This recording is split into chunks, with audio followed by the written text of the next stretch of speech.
Hey guys, how you doing? Trucker G here again. Well, winter's coming upon us, guys, and in a lot of parts of the country, it's already here.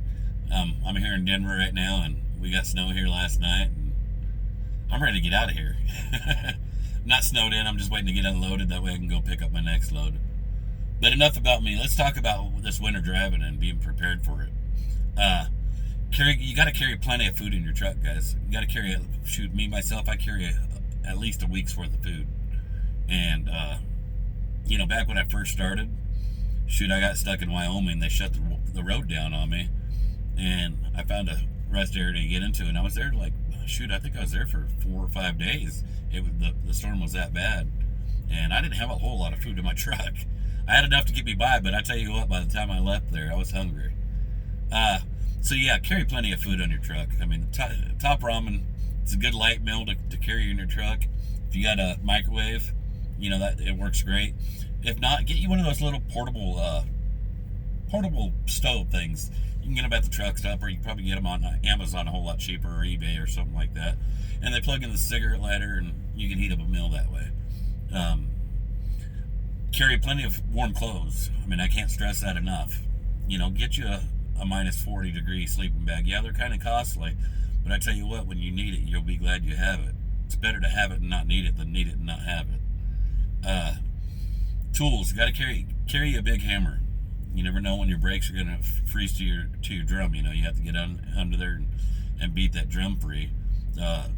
Torch works great too. I mean, if you want to feel comfortable getting under there with the torch, me myself, I carry one, and I'll heat the brakes. I'll heat the brakes up and melt that ice and give it a good pop with a hammer, and that usually does the trick.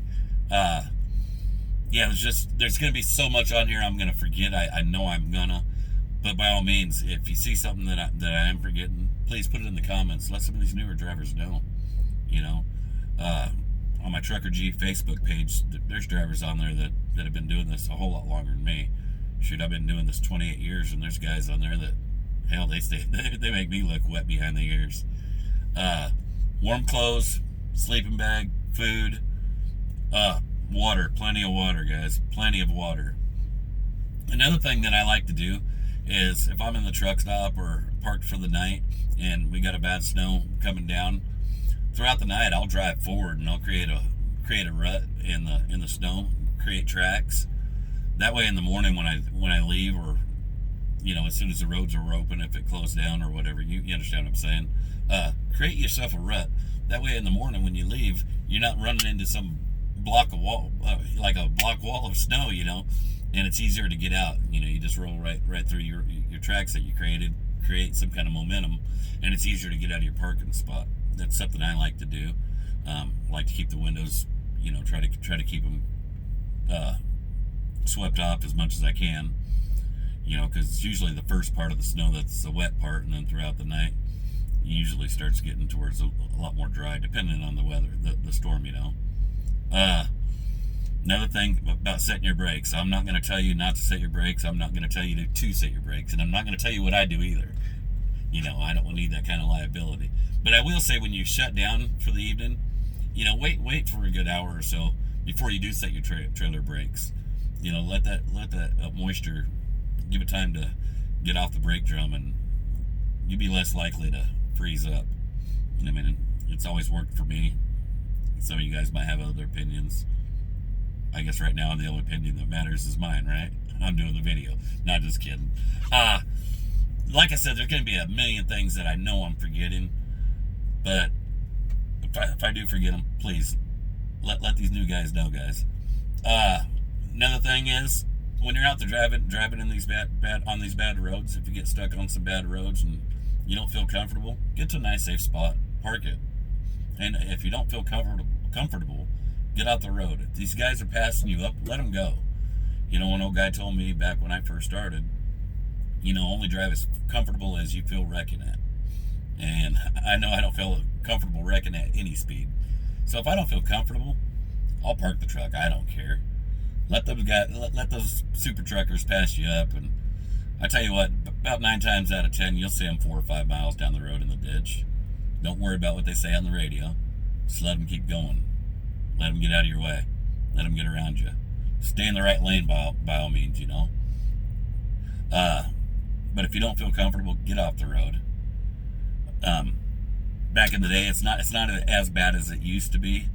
But back in the day, dispatch, shoot, they'd be calling you up, telling you, hey, that load's got to get there. That's got to get there. Well, way back in the day, we didn't have to worry about it because we didn't have phones. We just did what we thought best. We were the captain of the ship.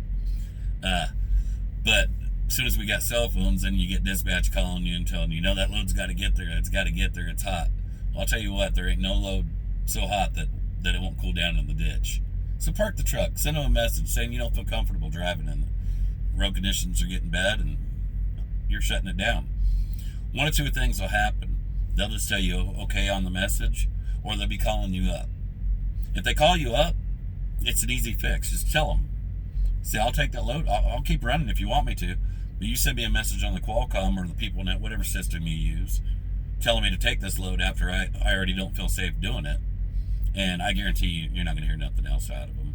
And if you do, well, it's probably not a company you want to work for anyway. As far as chains go, I'm not going to talk to you about throwing chains.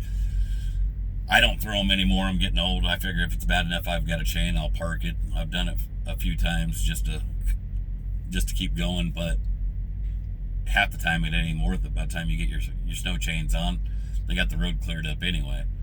But that's a decision you got to make. Like I said, you're the captain of your ship, and if you don't feel comfortable, park that truck. Well, guys, this video's running longer than I want it to, and I'm sure it's running longer than you want it to. Y'all have a good night. Be safe.